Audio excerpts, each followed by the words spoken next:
Hi, I'm Dr. Molly with Your Goals Physical Therapy. I think one of the things that shocks people when I say it is that I love training abs. I just love that day. I, um, I, I look for new ab exercises all the time because I like the new challenge. And you can never get bored because there's 100 different versions of abdominal exercises. But for many women, it hurts to do ab exercises. It hurts to either do the laying flat on your back ones. Planks are notorious for hurting people's backs. And so they just skip them. And that's exactly what Martha told me. So Martha comes up and she's like, how on earth can you like to train abs? I mean, they hurt. If I just lay flat on my back, even with my knees bent, and I try to do back exercises, they hurt. So why am I going to do them? And she's like, don't even get me started about planks. I can't even do the modified ones or I'm on my knees. It just hurts instantaneously. The moment I get into the position, my lower back hurts. And since I have a herniated disc, I'm just not going to do it. Like, why would I put myself in jeopardy? And I was like, so I started to ask a little bit more about what she could or couldn't do. She's like, well, I make it through my aerobics classes and I do those boot camps. I don't have any problems. I just avoid doing the ab stuff. But I do squats and I do lunges and I do all the other things and I don't have any problems. And my back doesn't really hurt when I get done. And I was like, does it really hurt or doesn't hurt at all? And she's like, well, I mean, it's a little achy, but I have a herniated disc, so I kind of assume that's going to hurt. I was like, okay. And I was like, so does anything else bother you? And you know, like, does it bother you to vacuum? She's like, if I vacuum, like, my whole downstairs, it'll start to get achy at the end. And I was like, so, you know, what about carrying groceries or lifting up, you know, I don't know if you buy water, does that hurt? And she says, yeah, sometimes, but, you know, I can actually have my husband bring that stuff in, so it's not really an issue. And I was like, okay, well, if training your abs gets rid of all of that, and it helps stabilize that herniation. And she looked at me like I had two heads because it hurts to do ab exercises, and she absolutely couldn't believe that.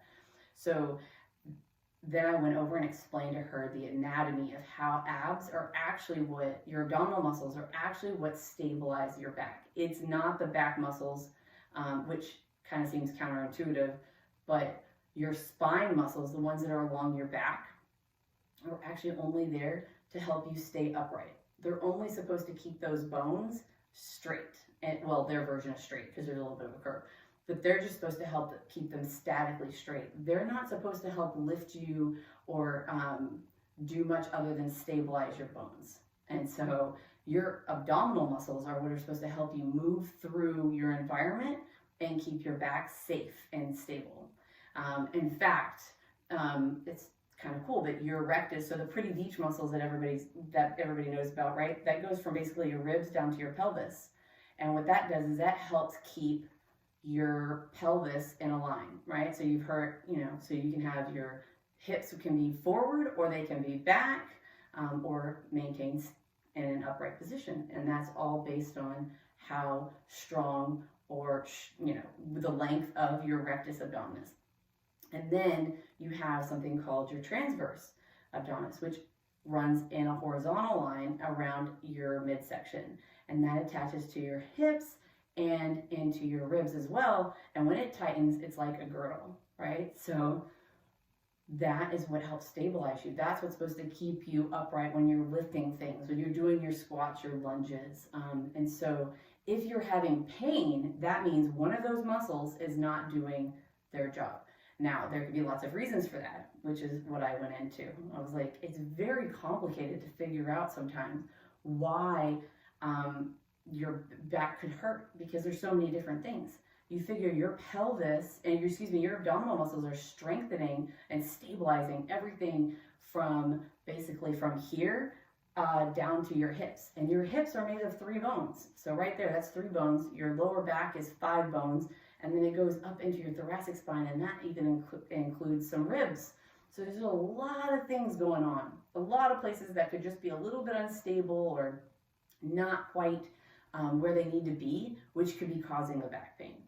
And so that's what I help people do, right? So I help people through looking how their pelvis is set up, like, you know, what position are your hips in? How much flexibility do you have in your legs? How does all of that work together when you're trying to do the things that you're trying to do?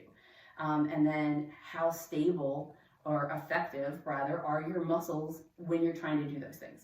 And so there can be an overt weakness, or maybe things just don't know what their job is, which if you've had babies, it's entirely possible that you have all the strength that you need.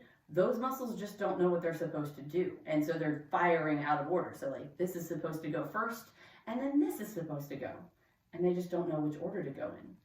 And so it just takes a little bit of retraining and like, okay, we're going to concentrate on this, and then we're going to move to this. And so Martha was a little bit hesitant, but she's like, I'm just going to come in and see what you're actually talking about. And so she came in for an eval. And again, I looked at how her hips, how her hips were positioned just in standing, and then what happened when she moved. I had her get into the position that she told me was bothering her. So which ab exercise was it? And then I was able to help her work through. We strengthened the things that we needed to strengthen. I went over and explained to her how to engage things, and we practiced it until it became like automatic for her.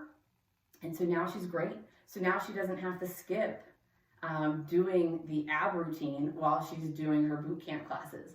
She doesn't have to just be afraid of doing ab exercises.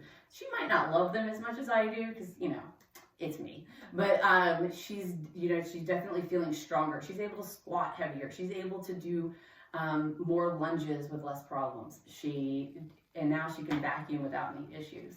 And so that is the power of just making sure that your abdominal muscles are strong, and how to make sure that they don't hurt your back when you're doing them. Because strong abs are how you keep your back safe. And I guess that's the biggest message I want everybody to ever hear is your abdominal muscles are what keep a healthy back. They prevent you from having herniated discs, or they prevent your herniated discs from getting worse.